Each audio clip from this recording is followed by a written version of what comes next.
que é a doença do refluxo? Para a gente entender o que é essa doença, a gente primeiro tem que observar isso aqui. O nome disso aqui é trato gastrointestinal. Aqui fica o intestino, tá? Mas como eu não vou falar dele, eu desenhei a boca, o esôfago e o estômago. Mentira, foi meu marido que desenhou, não desenho nada. Mas vamos lá. O alimento entra pela boca, tá? Aí ele vem, faz esse caminho. Vem pela faringe, desce pela não desce pela laringe não, tá? Se descer pela laringe, entala. Porque a laringe faz parte do sistema respiratório. Então vamos lá, novamente. Vem pela boca, desce pela faringe, segue um caninho que se chama esôfago e chega no estômago. Lá no nosso estômago, a gente tem ácido, muito ácido, tá? O pH do nosso estômago, ele é ácido. Por quê? Porque ele tem que digerir o alimento, tá? Então, o caminho que o alimento faz é exatamente esse aqui, tá? Boca, faringe, orofaringe, esôfago e estômago. Depois que termina o estômago, ele vem pro intestino delgado e pro intestino grosso. Então, o que é o refluxo? O refluxo, muitas vezes, você sente como um sintoma. Às vezes você come muito, às vezes é aquele domingo que você come feijoada, toma uma cerveja, come muito refrigerante e fica com aquela azia e volta um pouco de conteúdo alimentar. Isso aí a gente chama de refluxo, tá? Esse refluxo, ele é normal pós-refeições. Você comeu muito na refeição, é normal pós essa refeição. O que é que não é normal? Ele permanecer, tá? Então, se você tem vários episódios, mesmo fora do período de alimentação, esse refluxo ele se torna patológico e passa a ser uma doença, tá? Então, você vai ter mais sintomas em relação a ele. A doença do refluxo é uma doença multifatorial e tem 3 grandes fatores, tá? O primeiro fator é o relaxamento de um esfíncter que a gente tem aqui. Na verdade, é uma argola que fica ao redor do esôfago. Então, a gente chama ela de esfíncter esofagiano inferior. Essa argola que a gente tem, o nome é esfíncter esofagiano inferior e ele fica realmente ao redor do esôfago. Então, ele se contrai depois que a comida passa. Para a comida passar, ele relaxa, tá? Então, relaxando, a comida passa e ele se contrai para a comida não voltar. O que é que acontece quando a gente tem o relaxamento desse esfíncter? Então, a comida desce, quando chega aqui, ela termina refluindo, voltando um pouco e essa comida volta junto com acidez. Acidez que tem dentro do estômago. O segundo motivo, a segunda causa de doença do refluxo, muitas vezes, é o que a gente chama de hérnia hiatal. Todo mundo acha que hérnia são aquelas protrusões que a gente tem na barriga, o que é mais comum, né? É o que a gente vê, ou na virilha. Mas nesse caso, hérnia diafragmática é uma porção do estômago que termina vindo para o esôfago e não deixa com que ele feche normalmente. Impede que o esfíncter, que é essa argolinha, feche. Por quê? Porque tem uma porção do estômago ali. E aí o que é que acontece? Reflui ácido, tá?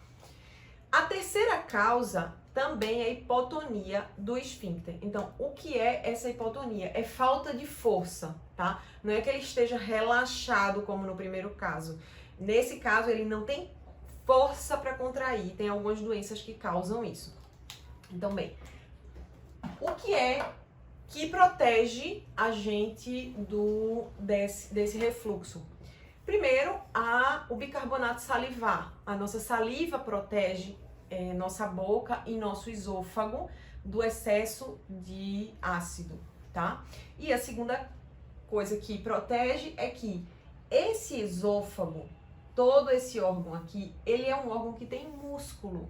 Igual o músculo que a gente malha quando vai para academia, igual não, é diferente, é um outro tipo de músculo, mas ele tem músculo.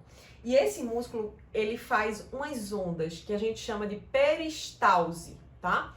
O que é peristalse? São essas ondinhas que faz para a comida ir descendo e no fim chegar no estômago. Então, essa contração para a comida descer ajuda, tá?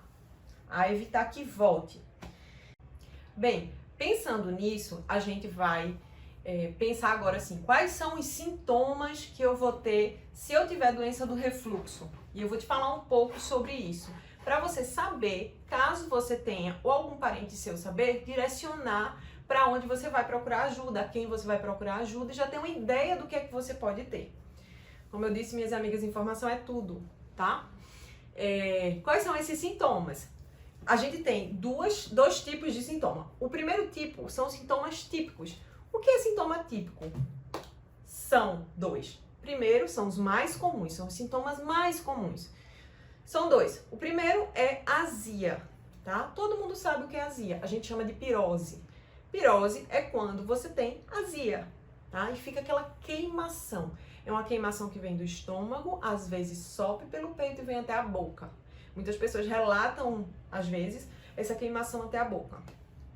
O segundo sintoma típico, que é o mais comum, é regurgitação. O que é regurgitação? É aquele vômitozinho que volta, às vezes, com gostinho de comida e fica na boca. E a gente sente um gosto ácido. É isso, minhas queridas.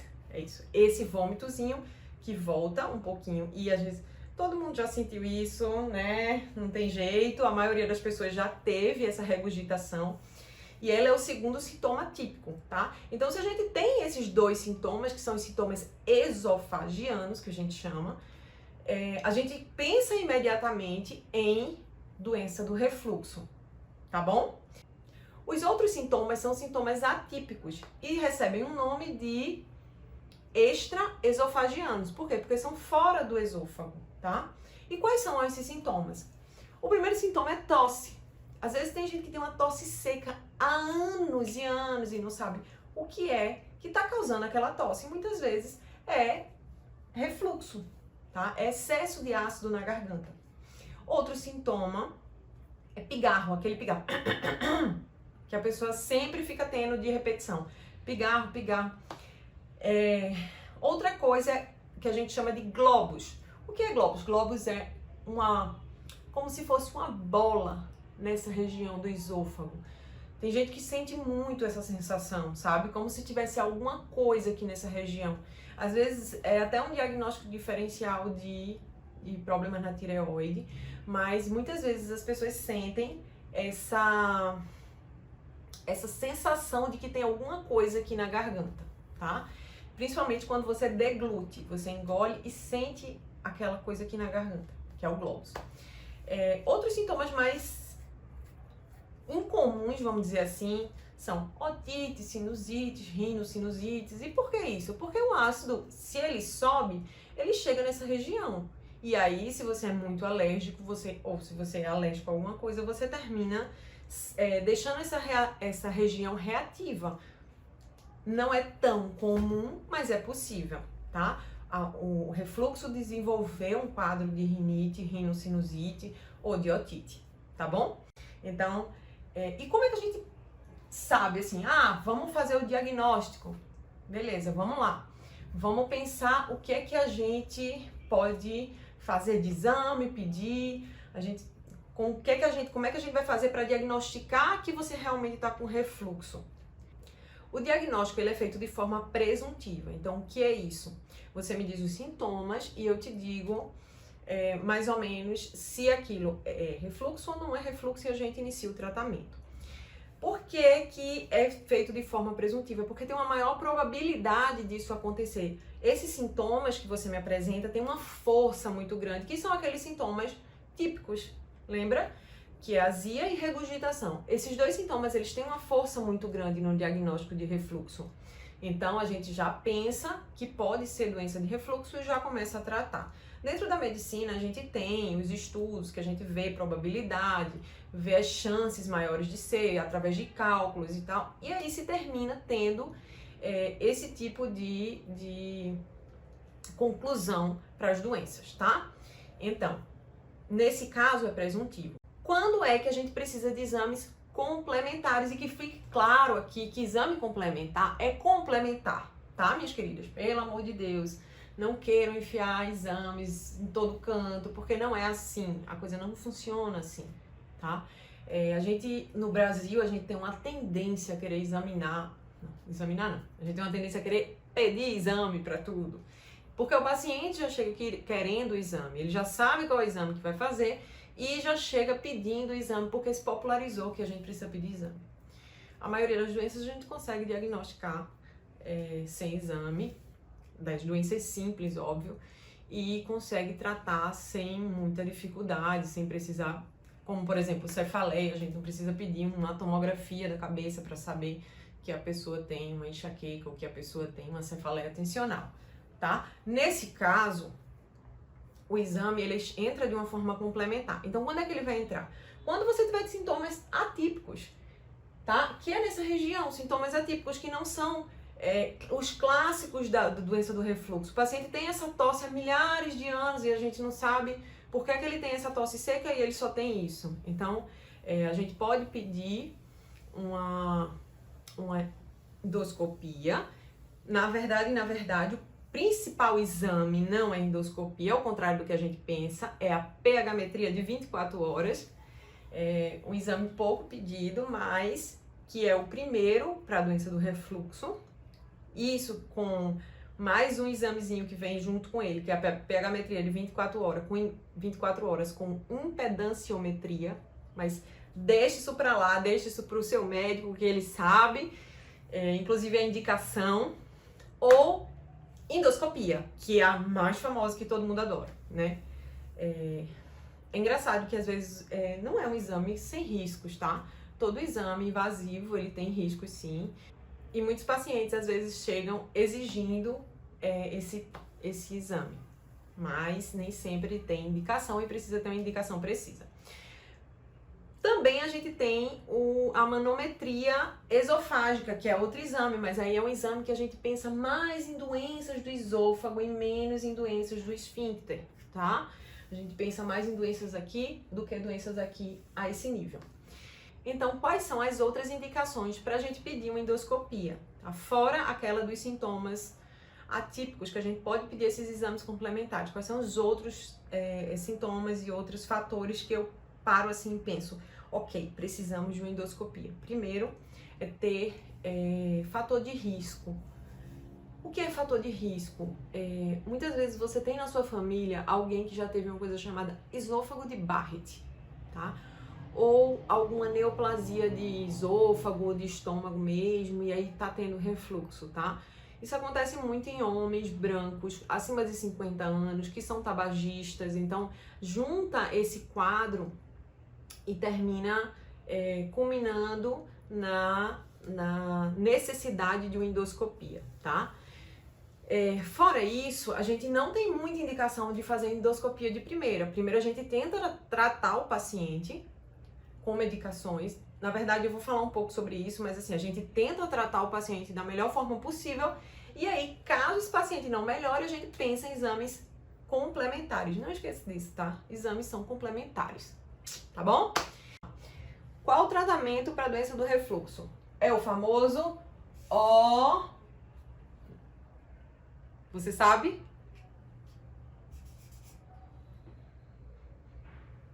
Não é omeprazol, tá?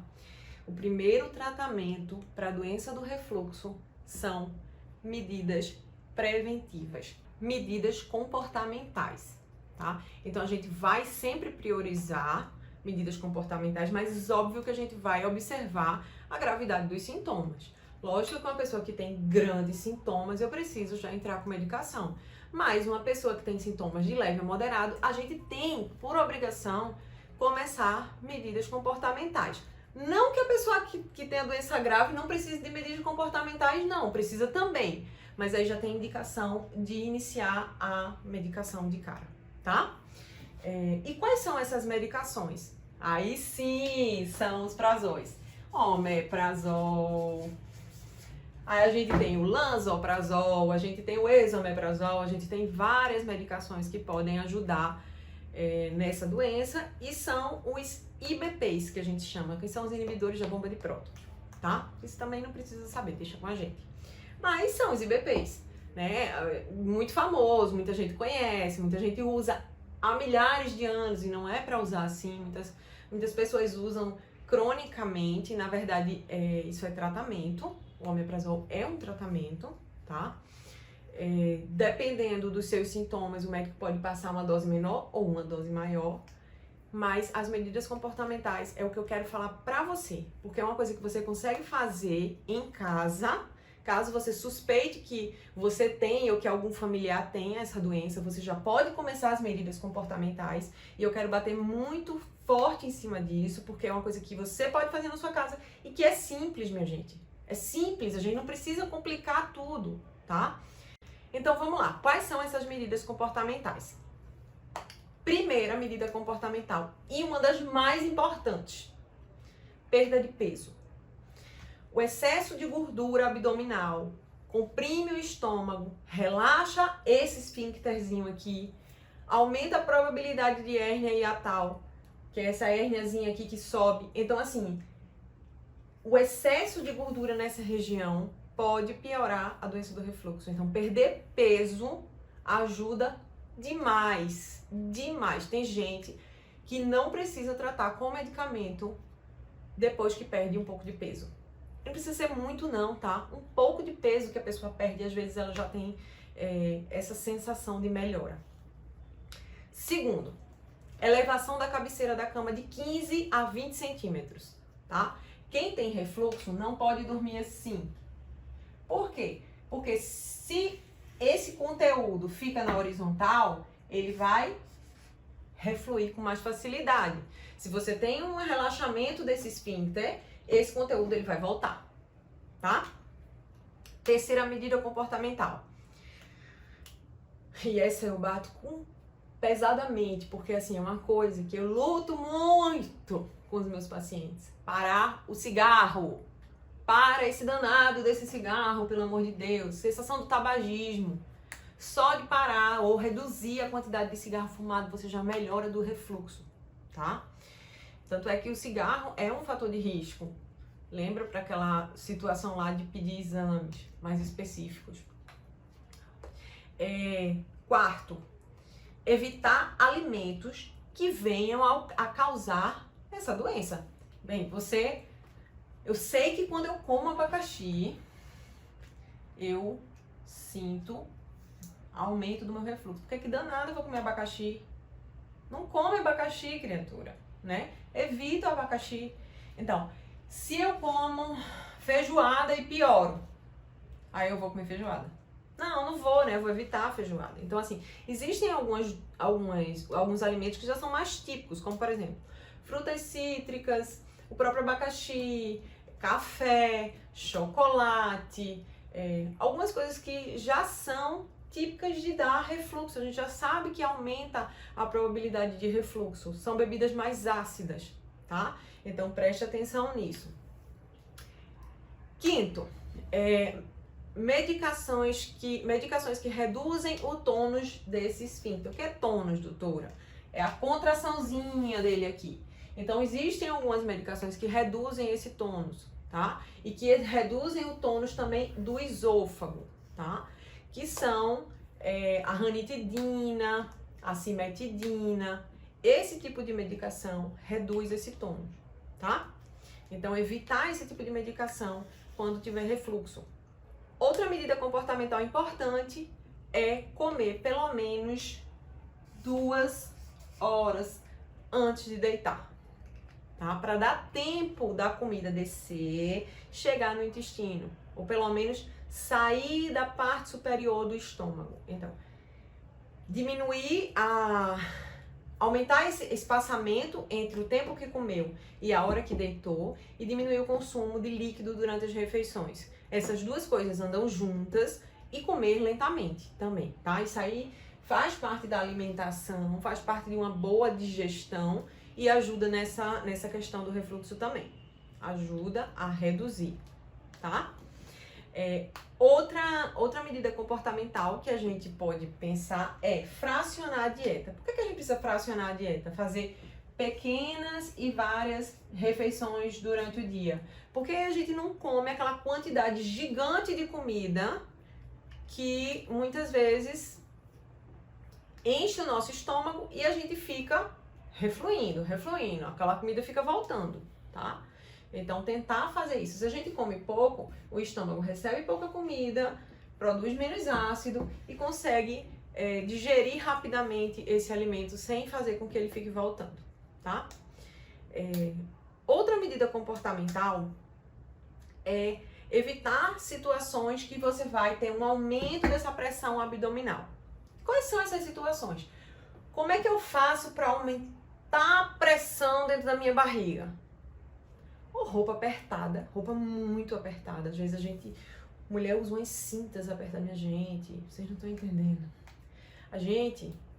Muitas mulheres, para esconder a barriguinha, que tá um pouquinho além na pandemia, usam umas cintas, que parece aqueles corpetes de antigamente, que a mãe vinha pra apertar nas costas. Pronto. Tem gente que usa essas cintas para segurar a barriga. E realmente isso aumenta um pouco da pressão abdominal. Às vezes calça jeans muito apertada, então tentar evitar esse tipo de roupa, tá? E abdominal. Quem tem refluxo muito pesado tem que evitar de fazer abdominal muito pesado, porque aumenta a pressão intraabdominal e o conteúdo volta. Ou malhar com a barriga vazia, completamente vazia, jejum. Tem gente que não aguenta. Ou fazer abdominal com barriga vazia. Tem gente que não aguenta malhar sem comer. Então, assim, pensar nisso aí, conversar com o seu educador físico sobre isso, para ver se tem alguma coisa que seja substituível, tá? Pensar nisso aí. Além disso, então falei de todas ou quase todas as medidas que a gente pode fazer no nosso dia a dia e você tá sabendo o que é que precisa fazer. Então, oriente, você tem quase que a obrigação de passar esse conteúdo e falar para as pessoas, faz isso, faz aquilo. Não acho ruim não, gente. Às vezes as pessoas ficam pensando assim, mas tá querendo dar uma de médico. A gente tem que saber mesmo. Conhecimento tá aí para todo mundo, sabe? A gente não pode pegar aqueles conhecimentos de Google que chega e diz assim, tá com refluxo? É câncer. Porque o Google faz isso, né, gente? Vocês sabem disso, pelo amor de Deus. Então vamos com calma. Tá com refluxo? Faz medida comportamental para ver se melhora. E aí você pode orientar completamente a pessoa sobre medidas comportamentais. O seu vizinho, o seu marido, você mesmo, até às vezes seu filho. Então repassa aí, conhecimento é tudo, tá? E aí, se nada disso, se você fez tudo isso lindamente, só amor, e aí não deu certo. E a gente tem que começar a medicação. E quais são as medicações? Inibidor de bomba de prótons, que é os IBPs, que são omeprazol, lansoprazol, esomeprazol. E aí, como é que eu uso essas medicações? Se você for pro seu médico, ele fez uma receitinha para você de omeprazol, tá? Colocou aqui como é que você tem que tomar. Tomar um comprimido, tá? Um comprimido ao dia, né? A gente faz muito isso. Um comprimido ao dia, tá? Não falou mais nada? Desculpa, gente, mas sai desse médico, tá? Ele precisa orientar você como é que você tem que fazer essa medicação. Não é uma medicação que você vai tomar de qualquer jeito, tá? É uma medicação que você tem que tomar em jejum, que você tem que tomar pelo menos meia uma hora da refeição, tá? Então, ele tem que te orientar, quanto que você vai fazer? Você vai fazer um comprimido? Você vai fazer 2 comprimidos? E aí, como é que você vai tomar? Você vai acordar, você vai tomar o comprimido, vai passar meia hora, uma hora para poder comer. Evitar comidas ácidas, fazer uma listinha para você das comidas que você não pode comer. Orientar você a prestar atenção que se você come, você passa mal, ou que você tem sintoma, tá? Então, assim, essas medicações, elas têm uma forma de ser tomadas, tá? Mas não faz de noite de jeito nenhum? Não, tem gente que precisa fazer de manhã e de noite, tá? Isso aí fica a critério do médico, mas se ele passa de manhã, ele lembra de dizer que é em jejum. E agora você já sabe, tá? A gente tem, além da obrigação de prescrever, a gente tem a obrigação moral de te explicar, científica e moral, tá? De te explicar como é que você toma aquele remédio. Muitas vezes eu vejo o médico entregar a receita. Vocês sabem disso, gente. Eu não preciso estar fazendo esse tipo de comentário, mas assim, entrega a tua receita e não fala nem como é que você vai tomar o remédio. Você chega em casa sem saber. Ah, tá escrito. Não tá escrito, você tem que falar, tá? Então assim, mas também não vai estar brigando com o povo por aí não, tá? Paz e amor. Mas assim, tenta pergunte aí como é que eu tomo, como é que eu faço, é desse jeito, é daquele jeito. E aí a gente vai pensar também que às vezes você pode fazer um sintomático. E quais são esses sintomáticos, né? São os famosos magnésio, né? Que às vezes a gente tem, que o pessoal faz em comprimidinho, às vezes que bota embaixo da língua, ou bota em cima da língua, alguma coisa assim. O magnésio. Só que com magnésio a gente tem um pequeno problema. O magnésio ele pode desencadear diarreia em algumas pessoas, isso é comum, tá? Então, você pode tomar? Pode. É pra tomar todo dia? Não. Ele não é tratamento, ele é sintomático. Ele é igual a dipirona. Dipirona você toma todo dia? Não, você toma quando você tem dor ou febre. Então, assim, ele é sintomático. Você tá fazendo um tratamento, você já tá se organizando, mas ainda tá sentindo? Pode tomar, não tem problema. Sabendo que ele pode dar diarreia. Vai ter gente que vai ter gente que não vai ter. E a outra medicação que é sintomática são os sais de alumínio. Você também conhece esses sais de alumínio. É um salzinho que você às vezes mistura na água e toma. Muitais pessoas conhecem. Principalmente o pessoal de antes, que não tinha muito esses IBPs. E aí se tomava muito esses sais. O problema do sal de alumínio é qual? É o contrário do anterior, é prisão de ventre. Então, se você tem já prisão de ventre, se você tem obstipação, evita tomar sais de alumínio, tá? De jeito nenhum.